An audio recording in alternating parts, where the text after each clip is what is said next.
Bonjour, donc nous continuons notre travail sur le livre Maths et Initiation. C'est un wiki-livre. Alors, on est dans l'analyse 3. Alors aujourd'hui, on va essayer de voir deux chapitres. Le théorème du flux divergence, le chapitre 1 et 2. Alors ici, vous avez...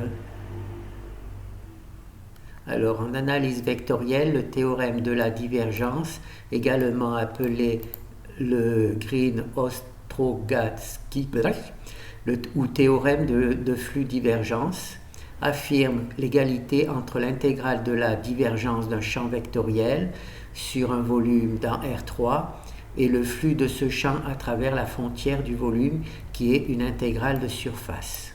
D'accord ? Donc là, on va essayer de se rappeler de ça. Alors, on va commencer par récupérer le truc, le premier fichier. Donc là, effacer, bon. Alors, maintenant, on va récupérer ça.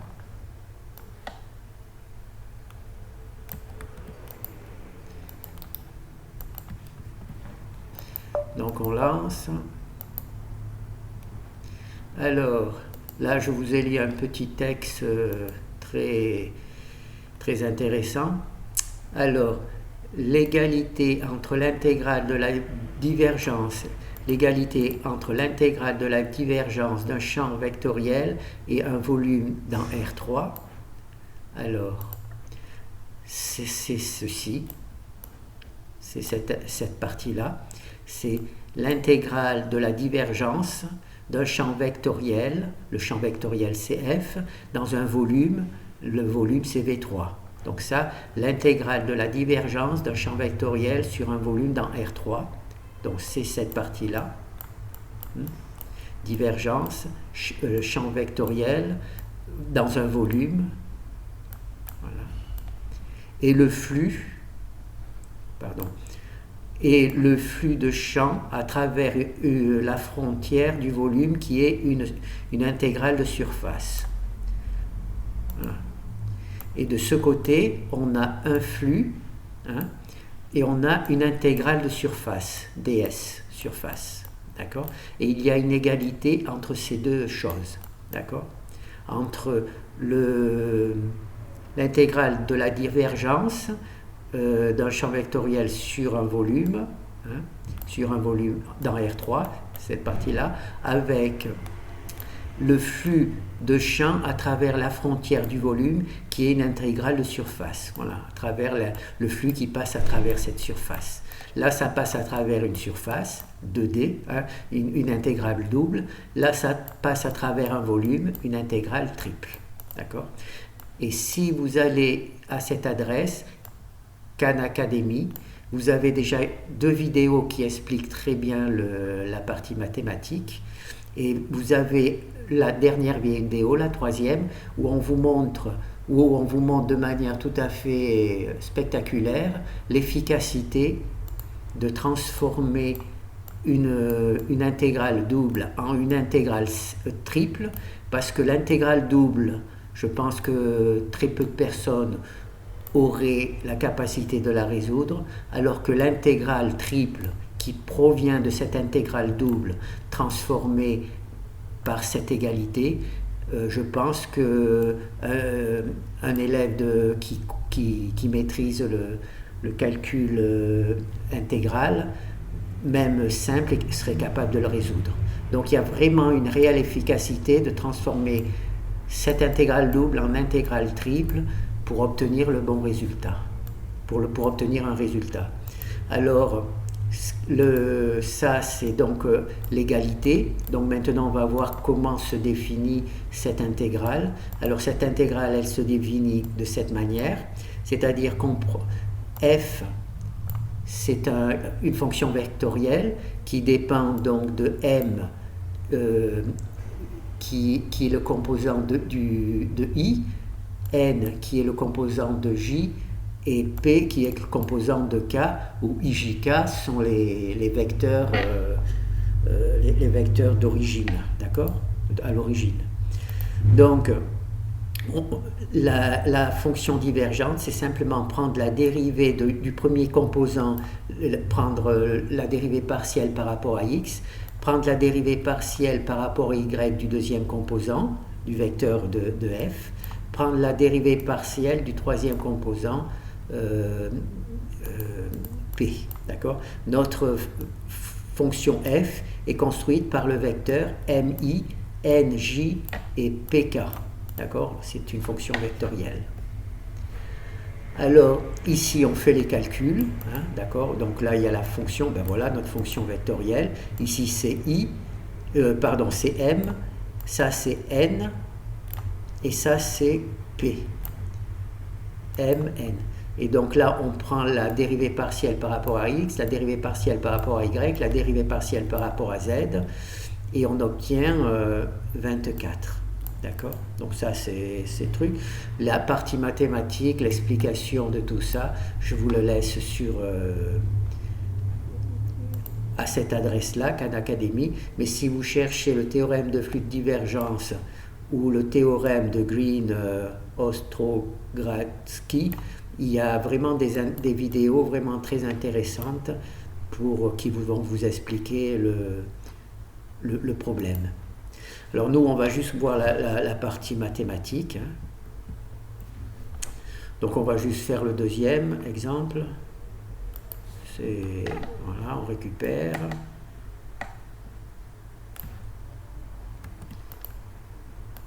Alors...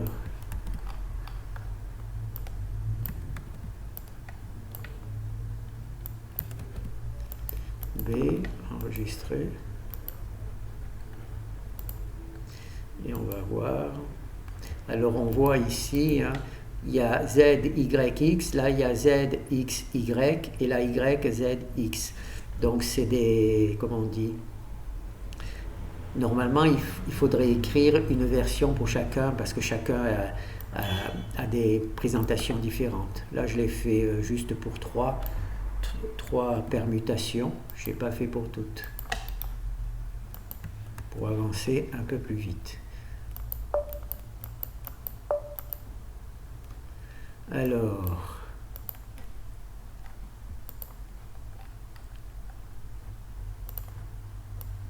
là, c'est notre égalité.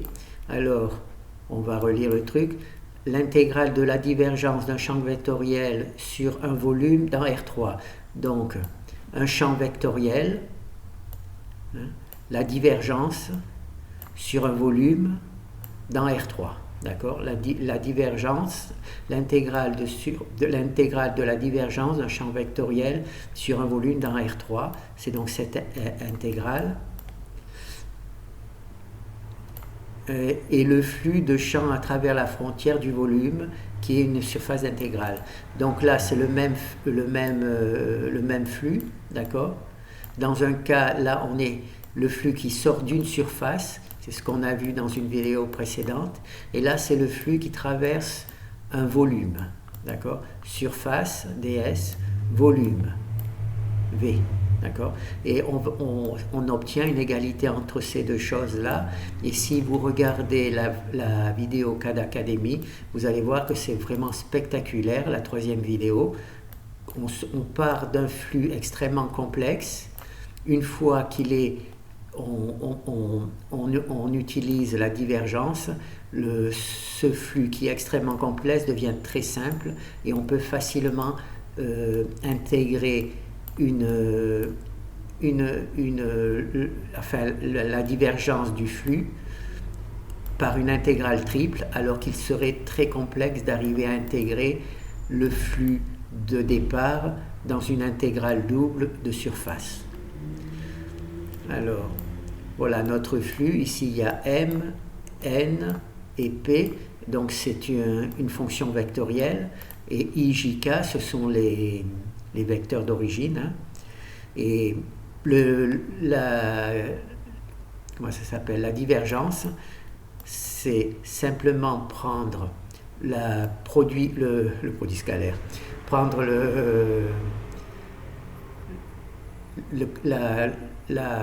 partielle. La dérivée partielle par rapport à x de m, la dérivée partielle par rapport à y de n, la dérivée partielle par rapport à z de p. D'accord? Et ça nous donne notre équation. Et ensuite, il suffit de résoudre cette équation. Donc, naturellement, nous, comme c'est un calcul numérique, on ne fait pas les dérivées partielles. Hein. C'est le langage C qui les fait de manière numérique. Et voilà, et là, on a donc les données du truc. Donc, alors là, on a eu 24. Alors, juste pour voir, là, c'était le résultat, c'était quoi? 24. Et le deuxième, c'est aussi 24. Le deuxième, c'est aussi 24. Très bien. Et le troisième, c'est 131. Donc, il va falloir se rappeler 24, 24, 131 quand on va faire la deuxième partie. Alors, maintenant, on va voir la fonction. Alors là, je vous demande de vous rappeler ce que c'était qu'une intégrale triple. Alors là, c'est l'intégrale triple pour une fonction en x, y et z. D'accord? C'est ce que l'on a vu. Alors ça, c'est la fonction que l'on appelle, et ça, c'est notre flux, notre intégrale triple de flux. Si vous regardez toute cette partie-là,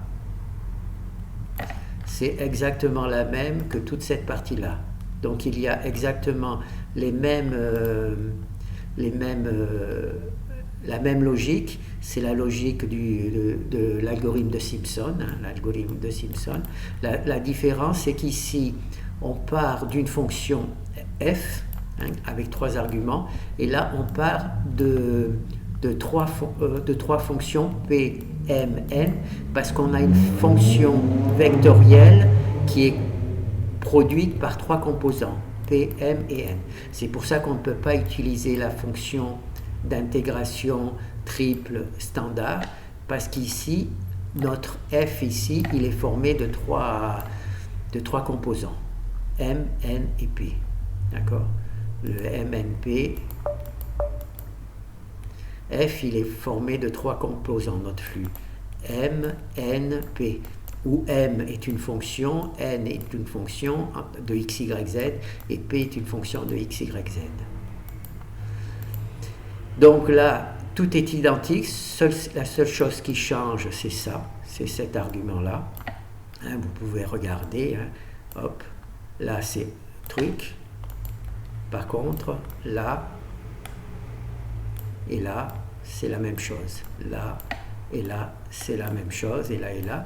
Donc cette fonction-là appelle celle-ci, et cette fonction-là appelle celle-ci. Et c'est celle que l'on va voir. Donc la première ici, int z, int z. Et là, flux z, flux z. Voilà. Donc c'est là. Là encore la même chose. Ces deux fonctions sont celle qui travaille sur une fonction en x, y, z et celle qui travaille sur la fonction de flux. C'est exactement le même code. Exactement le même code. Voilà. Si vous regardez, vous pouvez comparer. Hein. Ça et ça, et ça et ça. C'est exactement la seule différence, c'est que ici, il rentre une fonction en x, y, z, et là, il nous rentre les 3 fonctions m, n, p qui correspondent aux fonctions qui matérialisent les coefficients du vecteur flux. Donc là, c'est truc. Donc là, c'est la 3e fonction qui va être appelée en y ici, int en y ici. C'est celle-là, int en y et flux en y. Alors là, encore une fois, notre fonction f toute seule, x, y, et là, les 3 fonctions équivalentes. Tout le reste, là, c'est identique. Donc, si vous voulez étudier la fonction de flux, il suffit d'étudier la fonction d'intégrale triple simple. D'accord? Alors là, on voit, hein, c'est les mêmes trucs, c'est les mêmes trucs. Là, c'est les mêmes trucs, c'est les mêmes trucs, tout ça. La seule chose qui change, c'est ici.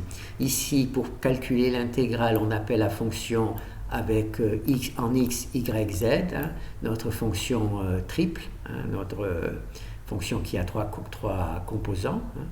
Et là, à la place d'appeler la fonction f, on appelle ces trois fonctions. Et ça, les trois fonctions, c'est quoi? C'est tout simplement la dérivée partielle par rapport à x de m, la dérivée partielle par rapport de y de n, la dérivée partielle par rapport de z de p. C'est tout simplement la divergence.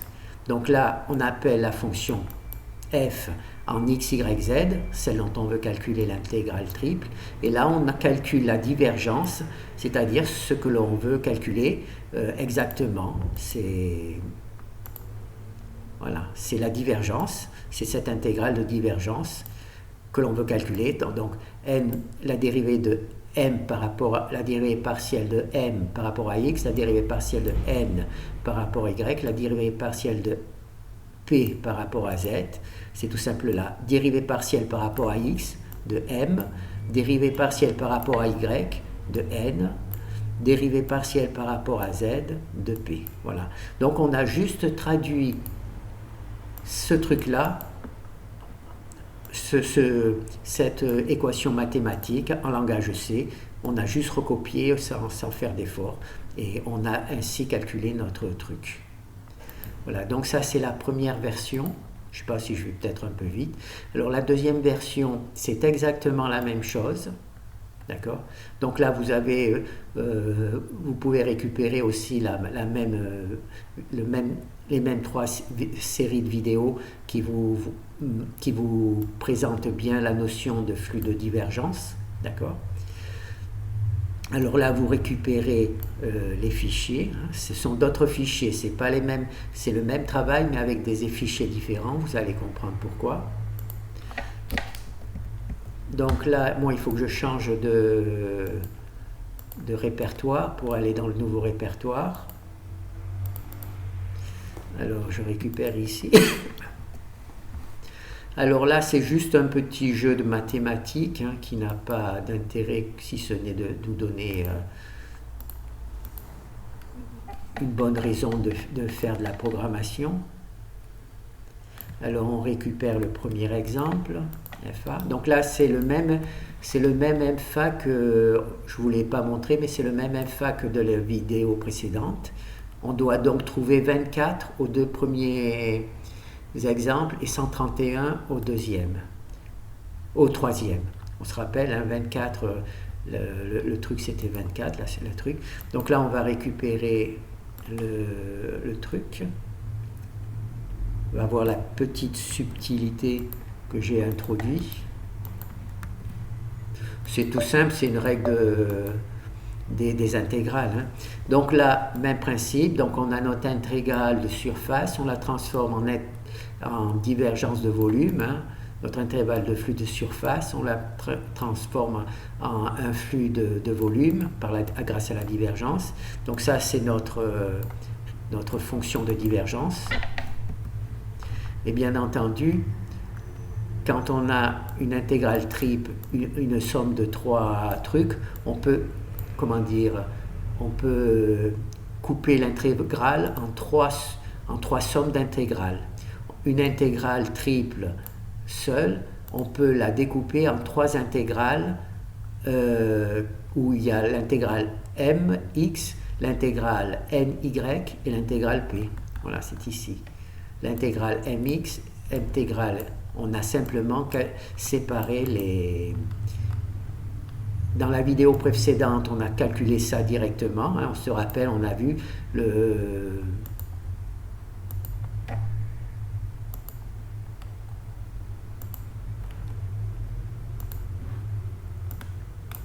Voilà, hein, là on a fait tout le calcul en même temps.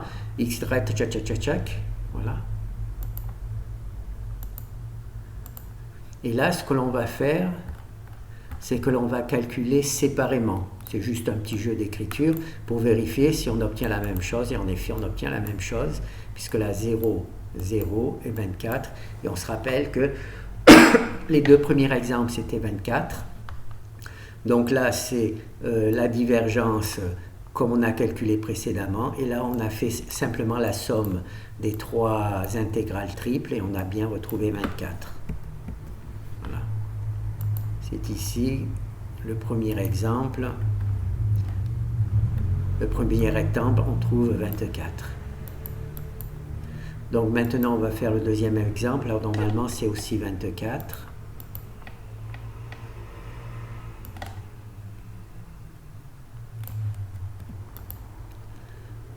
Voilà. Hop, hop, hop.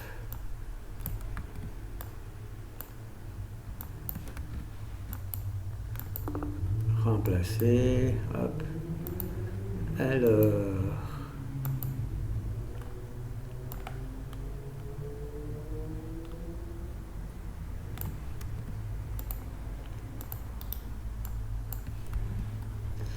Alors on va lancer. Alors il y a une égalité entre le flux qui traverse une surface et le flux, la divergence de flux qui traverse un volume. Ces 2 intégrales ont le même résultat. Une travaille sur un volume et l'autre travaille sur une surface. On prend un ballon de football, on mesure le flux qui traverse à travers, par exemple, une portion de la surface du ballon de football, hein, c'est la surface. Et là, par contre, on va calculer le flux, la divergence, c'est-à-dire le flux qui passe. On va créer un petit cube dans le ballon de football et on va mesurer le flux qui passe par ce petit cube. Et l'intégrale triple va remplir le volume de tous les petits cubes possibles et en calculer la somme, et ça va nous donner l'intégrale, le flux de l'intégrale de divergence. Voilà. Donc ça, c'est bon. Alors la divergence, ça se calcule de cette manière. Il suffit de prendre la dérivée partielle par rapport à x, la dérivée partielle par rapport à y et la dérivée partielle par rapport à z. Voilà. Oui.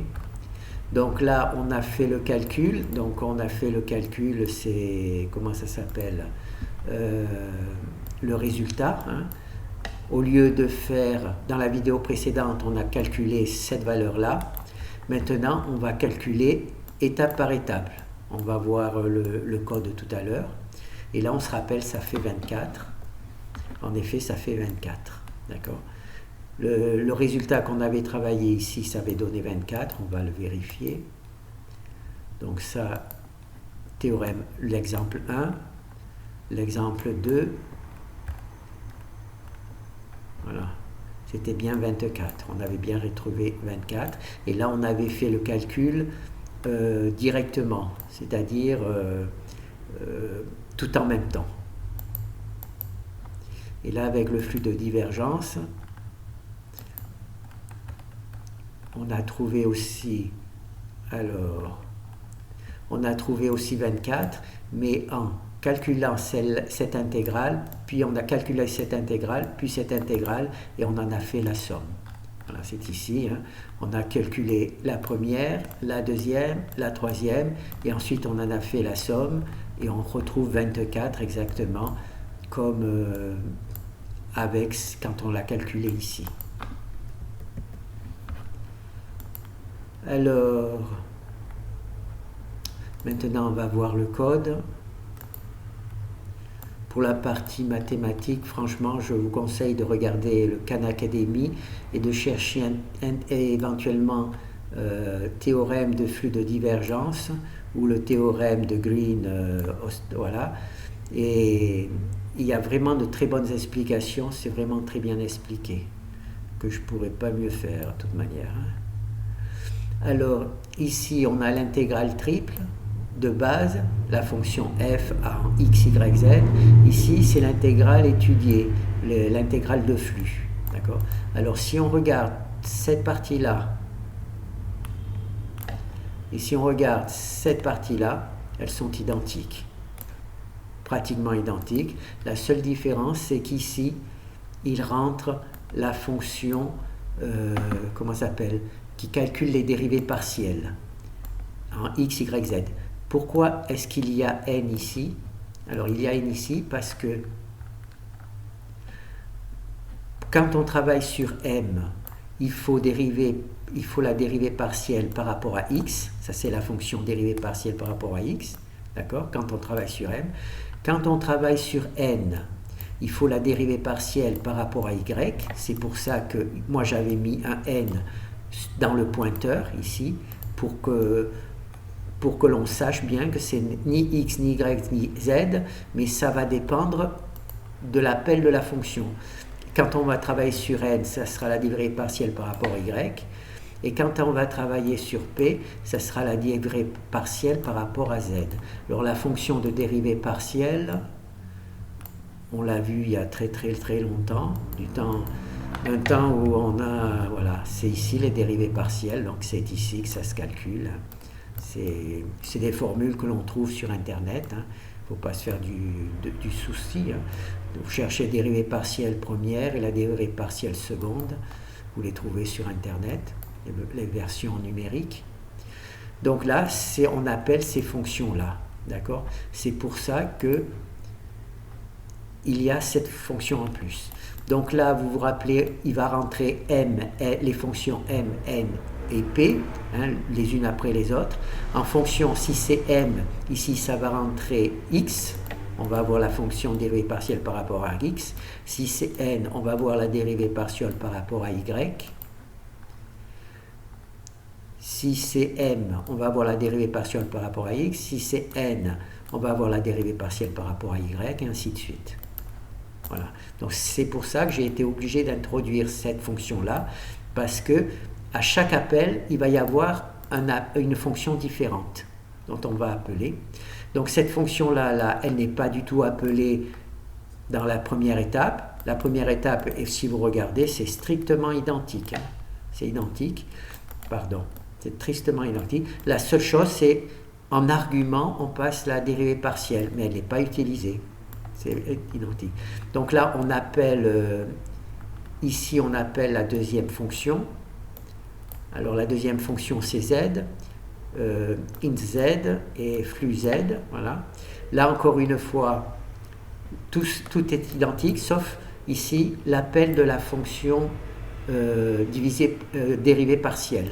D'accord? Elle est neutre parce qu'elle va être appelée soit x, soit y, soit z en fonction de la valeur ici de la fonction f appelée, si c'est m, n ou p. Donc là, si on enlève ça, les deux trucs sont identiques. Donc si vous voulez étudier l'intégrale triple du flux, il vaut mieux étudier l'intégrale normale. Et le flux, eh ben, c'est tout simplement, une fois que vous avez compris, vous avez simplement rajouté cette fonction, voilà, ça vous simplifie le travail. Là, c'est identique, là, c'est identique. Là, la seule chose qui change ici, c'est l'appel de la dérivée partielle, sinon le reste, c'est identique. Même là, hein, c'est identique. Ensuite, ici, on appelle la troisième fonction, puisqu'on est dans l'intégrale triple. Alors, c'est y, voilà. C'est y, donc le int y et flux y, d'accord? Là, encore une fois, c'est la même chose. La seule chose qui change ici, c'est la dérivée partielle, qui est neutre, parce qu'elle va changer en fonction du travail. Là, c'est la même chose. Hein?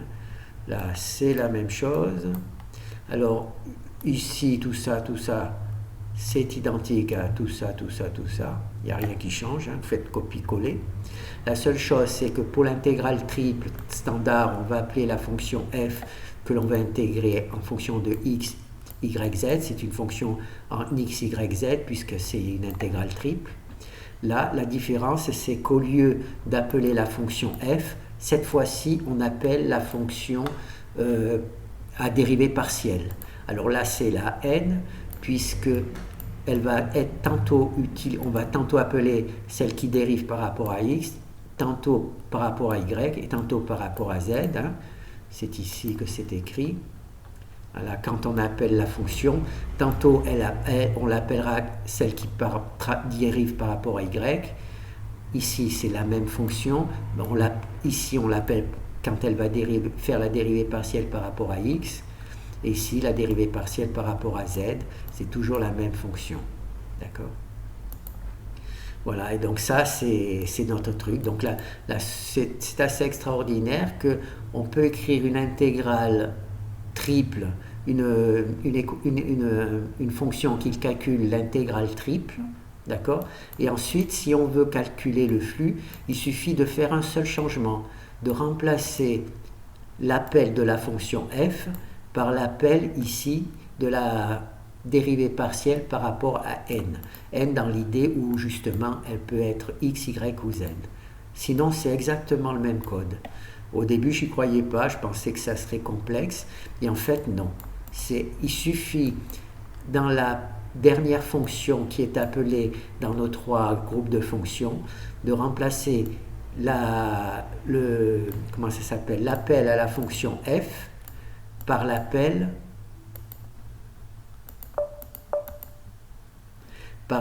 bon ici, par l'appel à la dérivée ici, dans notre cas particulier, par l'appel à la dérivée partielle par rapport à m, n ou p. Et ici, c'est la même chose. Hein. C'était simplement appeler la dérivée, on va le revoir. Hein.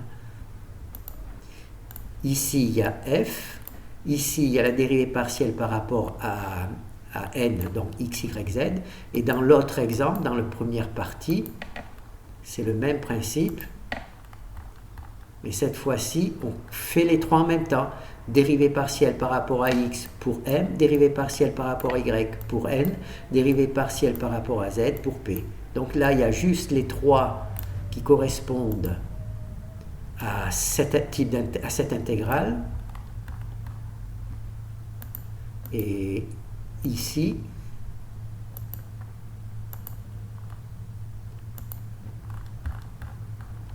il y a juste l'appel à une dérivée partielle. On ne sait pas laquelle, hein, ça peut être x, y, z.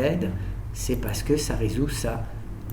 Par rapport à x, si on met m, par rapport à y, si on met n, par rapport à z, si on met v. Voilà. Donc ce qui est vraiment spectaculaire, c'est de regarder dans...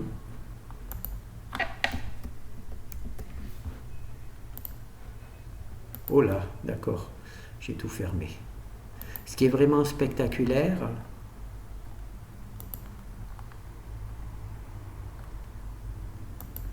c'est de regarder dans...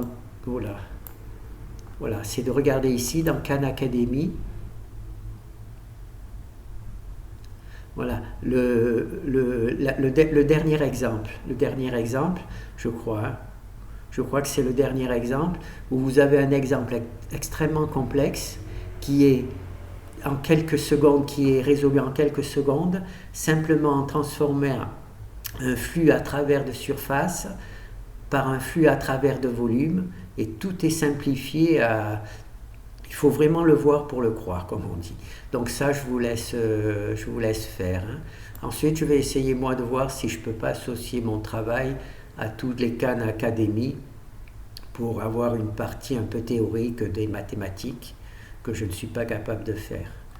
Voilà, merci.